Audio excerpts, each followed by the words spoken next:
ఇక్కడే మిమ్మల్ని భరించలేకపోతున్నాను, పొరపాటున మీ దేవుడిని నమ్మి మీతో పాటు పరలోకానికి వెళ్తే నిత్యంగా మీతో భరించాలంటే నా వల్ల కాదు.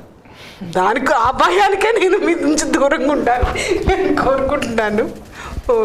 సో సో అది మీకు ఎస్తర్ అన్నప్పుడు ఇట్లాంటి క్వశ్చన్స్ అన్నీ అడగడానికి వాటిని మనం ఆన్ లైటర్ సైడ్ కూడా ఇవాళ మనం వాటి గురించి మాట్లాడి ఒక లైటర్ సైడ్లో మనం మాట్లాడే లగ్జరీ కూడా క్రిస్టియన్స్కి లేదు, which is a very sad thing. ఎందుకంటే లైఫ్ అంతా ఎప్పుడు ఇందాక ఎవరో అడిగినట్టు వీళ్ళు ఎందుకంటే ఎప్పుడు చూసినా చర్చికి వెళ్ళి ఏడుస్తారు, మరి ఆయన ఏడవడము ఇవంతా దట్ ఈస్.